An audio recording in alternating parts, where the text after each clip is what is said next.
actually, when I see the narrative of a really good friend of mine like Meek, and people trying to, again, if he was gay, which there's not one gay bone in his body, who cares? Number one, let's say if people want to be gay, it is 2024. Who the f cares? Okay. Number two, there's not a gay bone in his body. So why do people want to lie about that? Why are you doing bunny hops, Meek? Because you got your ass beat in tennis. You got your ass beat. Keep going. Count out loud. Count out loud. Huh? 6, 7, 9, 40, 41, 42. Keep up. Man, Mike. I'm gonna come hug you right now. I'm coming to hug you. Big hug. Get everyone to love each other. So, Michael Rubin, that super weird billionaire who can't seem to stay out of drama, just totally put his foot in his mouth while trying to defend his bestie Meek Mill. I mean, the things he said on The Breakfast Club, I literally cannot. And let me tell you, fans are now more convinced than ever that there's something special going on between these two, if you catch my drift. But honey, let's not get too hung up on Meek's personal life, because the real gag is that Michael Rubin is supposedly one of those behind-the-scenes puppet masters with, let's just say, a particular interest in black rappers. The word on these streets, if you're trying to make it big in the rap game, you better be ready to play nice with Rubin and his powerful friends at those infamous white parties. And trust me, that's just the tip of this messy iceberg. Speaking of mess, remember all that juicy drama last year about Lil Baby supposedly getting, closer than expected to Rubin at one of those white parties? Well now, darling, the rumor mill is churning overtime with whispers that Meek Mill might have gotten tangled up with both Rubin and Diddy. And here's the tea that's got everyone shook. Apparently, Rubin has this bizarre obsession with targeting young black rappers and passing them around his billionaire buddies like party favors in some twisted power play. I mean, seriously, who could forget that absolutely cringe video of Meek doing those bunny hops for Rubin on that tennis court before cozying up to Robert Kraft? You could Google this stuff on TikTok. They got me like as I'm following Robert Kraft and them. They control me like puppets. This is no such thing. This is a man that cared about me at one of my worstest times where I didn't have as many resources as you think as a rapper. But wait, it gets even messier. The real gag that had everyone's jaws on the floor after Rubin's Breakfast Club interview. He had the absolute nerve to make these totally tone-deaf, condescending comments about the black community. Like, who does he think he is? He went as far as listing what he dislikes most about black people. I cannot make this stuff up. And let's keep it real for a hot minute. Just imagine if the tables were turned and a black rapper started spilling their thoughts about Rubin's community. Chile, we all know they'd be labeled anti-Semitic faster than you can say canceled, and their career would be deader than last season's trends. So here's what's keeping me up at night. Why are Meek Mill and all these other rappers still clinging to Rubin like he's their last hope? Could there actually be some truth to all this tea about what really goes down at those mansion parties? Are these powerful white executives really out here collecting receipts to blackmail people? And what in the world did Rubin actually say about his friendship with Meek on The Breakfast Club that's got everyone giving him the side eye? Honey, let's spill all this tea. So one thing I've learned about black culture that I don't like is that black hate on hate. Speak on that more. I heard you say that earlier, and I wanted you to expound on that. You said you don't like to see black people tearing down other black people. Yeah, it's horrible. Like it's horrible. So gather round, because we need to talk about Michael Rubin, who's basically giving us Diddy 2.0 vibes. According to his Wikipedia page, yes, I did my homework. This man was born in '72 in Philly, growing up in a Jewish family in Lafayette Hill. His mama was a psychiatrist, and Daddy Dearest was a veterinarian, so you know he had that comfortable upbringing. Get this, little Michael was already flexing his business muscles at 14. Using his bar mitzvah money and daddy's signature on a lease, he opened his very own ski shop. Fast forward to today, and this man is running Fanatics Inc., basically the name in licensed sportswear. We're talking NBA, NFL, MLB, NASCAR, Formula One, WWE, honey, you name it. He's got his fingers in that pie. As of December 2022, Fanatics was worth a mind-blowing $31 billion, with Rubin's personal fortune sitting pretty at $11.5 billion. Now you're probably thinking, what's so shady about that? I mean, on paper, it looks like he's just another smart businessman who struck gold, right? Especially with that whole middle-class family backstory. Pretty impressive, right? Well, hold on to your wigs, because this is where things get real sketchy. Word on these streets is that Rubin's success isn't just about being business savvy. It's more like 90% networking with, shall we say, the right people. But here's the gag. When you watch his interviews, this man has literally zero charisma, like none. So how did this personality-free zone charm his way into all these powerful circles? Chili, something ain't adding up. And our Super Bowl party, by the way, this was like this year's Super Bowl party. I was like, when I had many of the owners of the football teams come up and tell me this is better than the game itself, I thought, like, literally, that's what people were saying to me. Right? Yeah. We are, look, I think what we like to do is bring the right people together in a room and then great things happen. Oh my God, you have to see this next clip where Rubin spills the tea about his girlfriend's little accident at his white party. You people come in. We've had some significant accidents at the party over the past 2 years. Okay. The first accident that happened was, I want to make sure I get this right. Charlie D'Amelio sliced Dixie D'Amelio's finger trying to cut a bagel at 3 o'clock in the morning. Okay. That led to several stitches. That was year one's accident. So we actually thought we would be really prepared, and we brought in medical staff for the party, because even though there's 350 people, we had a whole, medical SWAT team there. And Crazy. so I went to the back. So after like 12 people performed, it just like this incredible, like just natural performances that broke out of the party. I went to the boys' room, and I knew I was turning 50 this year. And so my 50th birthday was coming a couple weeks up, which was pretty depressing to me. And so Joel Embiid's running out to me, Michael, you gotta come here, Camille got hurt. This is my girlfriend. He goes, Camille got really hurt. I'm like, remember this, yeah. I'm like, Joe, like stop. Like, I'm not falling for this. Right. Like, I'm like, no, you're not tricking me. And then they're like, you gotta go upstairs. And all of a sudden, we just had my third daughter, our second daughter together a few weeks earlier. Thank you.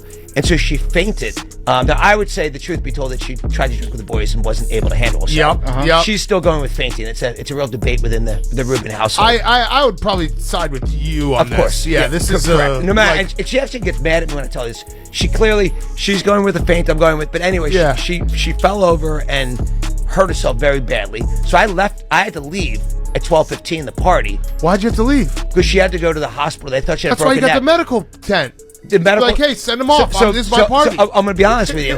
So the EMT doctor comes in the room. Joelle was in the room, and they're like, her neck could be broken. I'm like, she's fine. Give her a drink. Like, don't worry about it. I'm like, she's good. Like, put her back in the game. Who cares? And Joel screaming like, I've had this happen. You've got to go to the hospital right now. And someone else is screaming at me. And so obviously I was like, do I leave my 300 friends here, or do I go to the hospital and be a good guy? And so I made the decision I had to make. All right, so that was probably better. I don't want to say it's the right decision. No, it was in the long term. Now I'm in the hospital, and like literally as I'm getting there, someone else shows up, like one of our friends, and I'm like, Camille's like, why are you here? She's like, oh my God, when Drake got up and started performing, I jumped into a speaker, she had blood coming out of her head. Oh my God. She cracked her head open. So literally I'm in the hospital, and I've got Camille there waiting. I've got this other friend of mine, BJ, there, who's got blood squirting out of her head. We need like 20 stitches in her head. So we've now had, with a total of 350 people, we've had like 3 real accidents. You need to do the party at the hospital. Well, that would be a good idea. That would be a good idea. But so we're now increasing the medical staff this year. But the party starts at 5 p.m. It goes till 4 a.m. And I came back from the hospital. I, of course, left Camille in the hospital once I knew she was going to live. Right. Yeah. Right. I'm like, vital signs I'm coming good, back I'm in out. hot. Yeah, I'm FaceTiming Trav. I'm like, Trav, I'm coming back in hot. And there were about 200 people left when I got back. And we went into high gear from the 2 to 4 a.m. strong this year. Okay, can we seriously. First of all, what grown man is out here calling the bathroom the boys' room? And the way he's laughing about his girlfriend's accident while showing absolutely zero concern. The vibes are just off, honey. But wait, it gets worse. Did you catch that casual little mention about the D'Amelio sisters having an accident at his first white party? Let's do some quick math here. Rubin's first white party was in 2021, which means Charlie D'Amelio was barely 16 or 17. Like, why is a teenage girl at this grown man's party at 3 a.m.? And speaking of teenagers, let's talk about his own daughter, Kylie, who was 17 and getting way too comfortable with Drake and Meek Mill at Daddy's party. The whole thing is giving major creepy vibes. There's just something so unsettling about Rubin's whole situation. Like, how did this awkward billionaire manage to become besties with literally every celeb? Because trust me, it can't just be about the money. There are plenty of richer billionaires out there who aren't running in these circles. Well, here's the piping hot tea. Rumor has it that Rubin basically swooped in and took over after Diddy stopped throwing those legendary white parties in the Hamptons. But honey, that's not even the juiciest part. People are whispering that Rubin didn't just inherit the party scene, he supposedly took over Diddy's alleged blackmail operation too. Now, in case you've been living under a rock and missed all the latest conspiracy tea, word is that Diddy's been running this massive blackmail ring for years. Think Epstein, but make it hip-hop. And now that Diddy's star is falling, many believe Rubin's the new puppet master, pulling all the strings. Is this why all these rappers and athletes are practically tripping over themselves to be seen with him? Could he be sitting on some seriously scandalous footage from those wild white parties? Chile, the plot just keeps thickening. And speaking of scandals, it feels like every single day, another one of those wild Diddy conspiracy theories actually turns out to be true. We're literally being dragged deeper and deeper into this rabbit hole of pure insanity. The latest tea that's got everyone gagged? Word on the street is that Diddy's been running this massive blackmail operation in the hip-hop scene, and apparently he's got some major players allegedly backing him up. A new lawsuit just came out that shows tons of evidence that P. Diddy, Puff Daddy, has been running a blackmail operation very much like Jeffrey Epstein, but in the rap and music industry for basically 30 years. The record executives at the very top knew what P. Diddy was doing. They were attending the parties with underage girls where they were spiking drinks. They were deeply involved in Diddy's personal life, and all evidence points to them supporting his operation, or at the very least turning a blind eye to it. And now that Homeland Security is officially investigating Diddy, baby, this drama is getting juicier by the minute. Fresh reports are connecting him to this alleged blackmail ring, and the details are absolutely wild. So apparently, Diddy had hidden cameras everywhere. We're talking his house, his private jets, his yachts, you name it. Word is, he was secretly filming his powerful industry friends in some seriously compromising situations, often involving young people who were supposedly brought in specifically for these high-profile guests. And when I say high-profile, I'm not just talking about rappers and music execs. We're hearing that high-ranking government officials, foreign leaders, and other major players were regulars at these wild gatherings. Now you might be thinking, why would Diddy even bother blackmailing politicians? Well, honey, it sounds like Diddy might just be the front man, the people allegedly bankrolling this whole operation. They're the ones who really care about that political leverage. And just wait until you hear how this independent journalist Ian Carroll connected all these shocking dots about this rumored blackmail ring. In order to understand this lawsuit against P. Diddy, you need to understand the history of sexual blackmail. A lot of people in the comments are misunderstanding why rap music is so anti-gay. And a lot of people understand the ties of Israel and the Mossad to blackmail by Epstein, but a lot of people don't realize the ties of sexual blackmail back to the invention of blackmail and the Jewish mob. So if you don't know what's going on, Diddy, one of the most influential people in the rap industry over the last 30 years, just got served this court case that alleged all kinds of crimes, including murder and drugs and but especially having all of his homes wired with cameras and hosting parties with underage girls, rappers, label executives, celebrities, politicians, and collecting blackmail on tons of important people.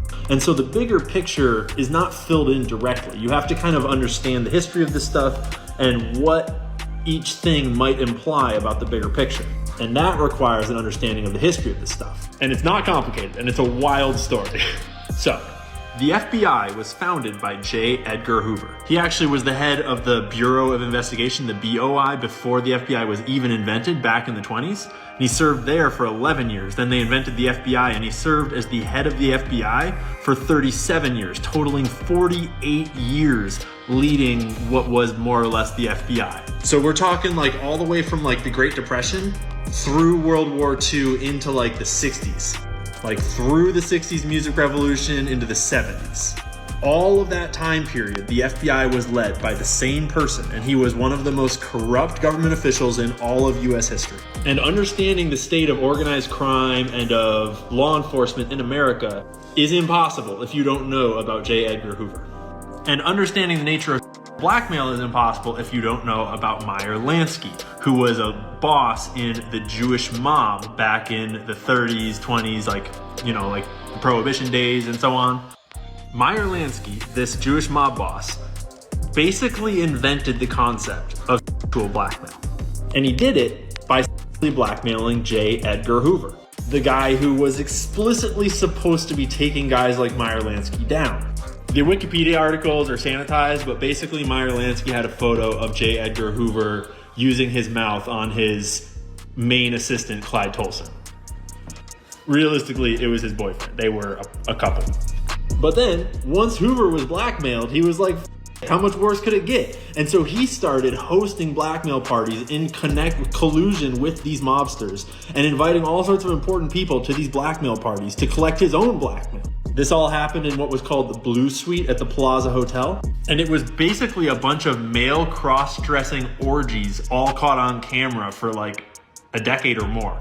And because Hoover was already blackmailed by the most powerful gangsters in the world, like he didn't give a shit, and he just went and hosted them, and everybody got blackmail on everybody. But the critical piece to understanding the gay aspect of rap music today and the whole situation back with Hoover is that at the time, remember, Cold War, McCarthyism, like we got to get rid of all the communists. There was what was called the Lavender Scare, which is basically just saying that they were all really worried that gay people would get blackmailed by the Soviet Union. And so it wasn't good to be gay, because if you were gay, you could get blackmailed because you wouldn't want anyone to know you were gay. And so don't be gay. And so you should be ashamed of being gay. And so then they'll blackmail. It's like, you know, see, it's like a big circle of how the one creates the other, creates the other, creates the other. Yeah, now think about rap music. All the rappers are super hard and like gay people suck, and then like a bunch of them are gay and they're getting blackmailed about it, and so they rap more about how they're hard and gay people suck, and it creates this little circle. Yeah, the blackmail industry learned early on back in the Cold War that it is much easier to do blackmail in a culture of anti-gayness, because gayness is not wildly uncommon. Lots of people are gay. But the more you can stigmatize it and make it a taboo, the more they have to hide it, and the more easy it is to exploit it when you offer this taboo thing to the people that want it. And then the stronger your power over them is when you have them on film doing it. You feel? So, back to our boy Diddy, who founded his record label when he was only 24 years old. Became one of the most successful record labels of the time.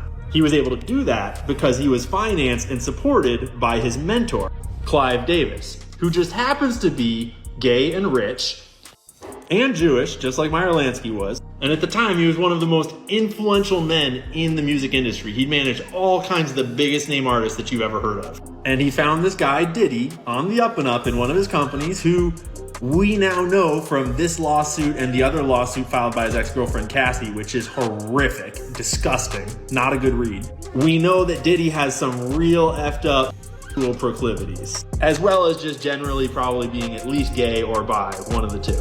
So Clive Davis finds this guy with questionable morals, questionable habits, and ready to go crazy haywire, whatever. Like, he's willing to shoot people, he's willing to launder money, he's willing to do crazy, he's willing to do basically anything. This is just me speculating on Clive here, on his motivations, but Clive mentored Diddy, and Clive brought him up, and Clive elevated him to a record executive by helping him found his label, Bad Boy Records. That was Clive's move. He did that. And then Diddy, along with a lot of help from a lot of other people all around him, proceeded to do 30 years worth of blackmail operations within the rap industry, and promoted artists that seem to have been ensnared in it, like Usher, for example, like Meek Mill. Hell, even Justin Bieber is like directly in this storyline. And so what you wind up with is a rap industry, a music industry that is full of people that are creating the types of music that the people above them, that the people that hire them, that the people that manage them want them to make.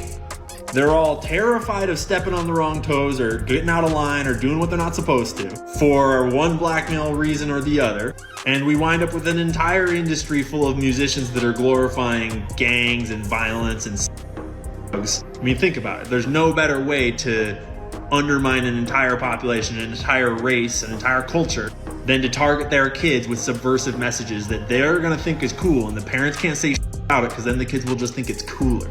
So this explains why all of Diddy's industry friends are suddenly giving him the silent treatment over these allegations. And let me spill some historical tea. The whole concept of a white party, that was all Diddy's doing back in the 90s. From 98 to 09, his white parties were the hottest ticket in town, bouncing from one exclusive spot to another. And yes, honey, you had to wear all white to get in. But here's where it gets interesting. So many of the same celebs who used to party with Diddy are now regulars at Michael Rubin's Hamptons events. Take Leonardo DiCaprio. He was basically a fixture at Diddy's white parties, and now he's practically moved in at Rubin's parties. Same with Jay-Z. He's like a permanent fixture on these white party guest lists. Look at this throwback. Here's Jay back in 2003 at Diddy's white party, hanging with the late Uptown Records founder Andre Harrell, and fast forward to this year, there he is again at Rubin's white party. Now, does this mean everyone at Michael Rubin's parties is getting mixed up in something sketchy and being blackmailed? That might be a stretch, but Chile, the gossip is hot right now. People are saying that just like Diddy, Rubin's hosting these wild after parties where young rappers are getting involved in some seriously shady business with his wealthy friends. And get this tea, there are whispers that Rubin and his older white buddies might have this thing for making young black rappers go through some bizarre humiliation rituals.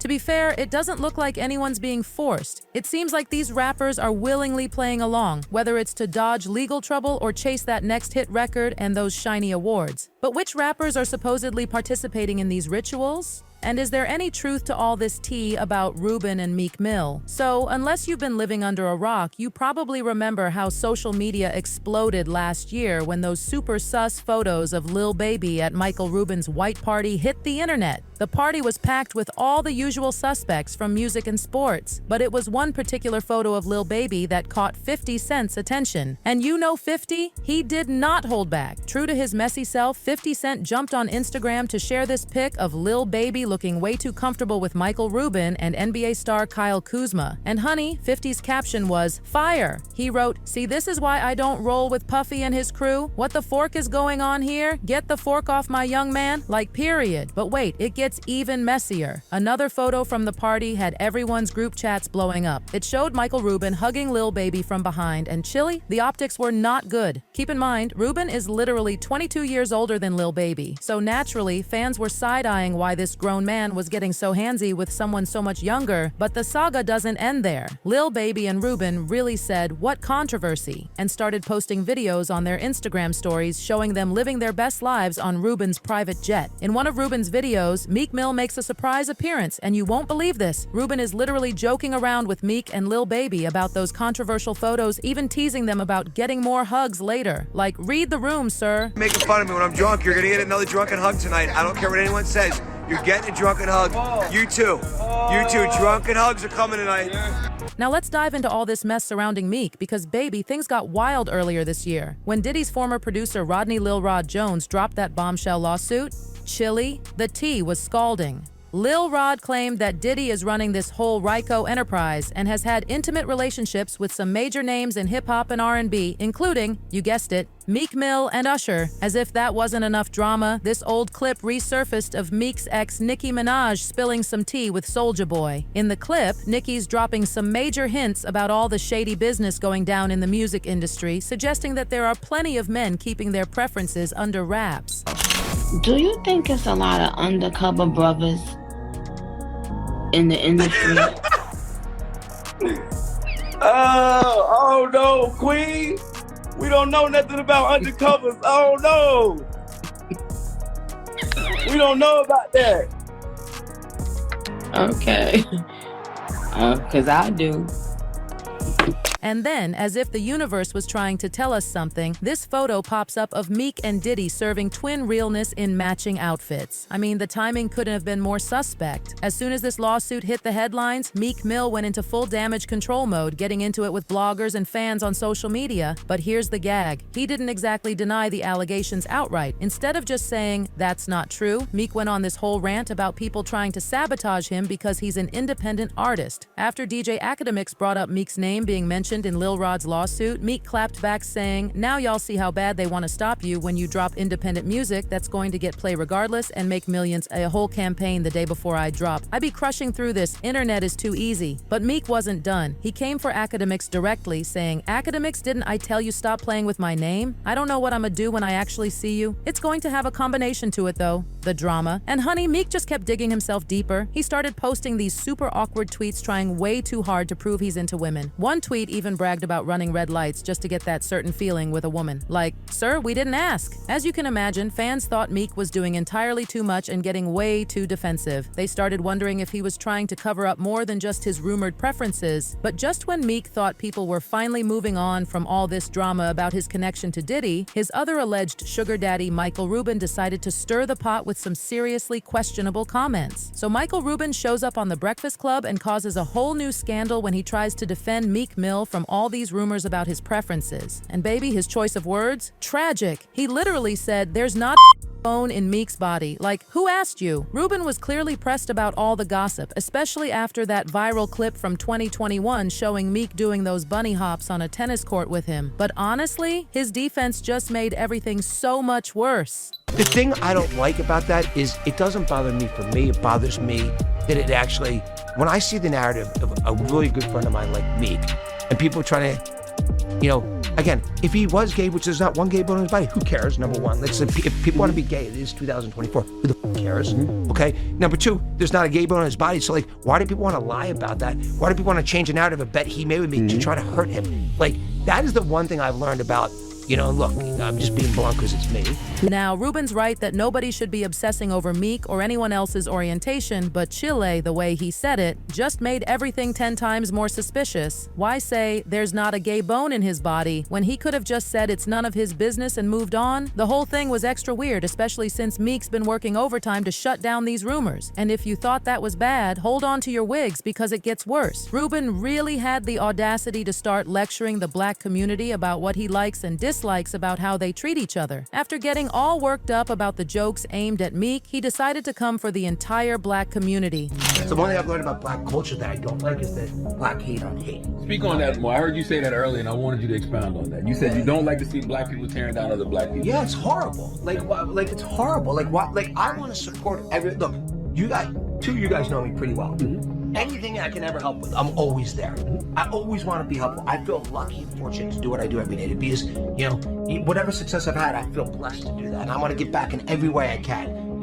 In business and in charitable things, I'm always trying to be helpful. Like, why does someone want to bring somebody else down? Let's try to build everybody up. Like, I'd be more excited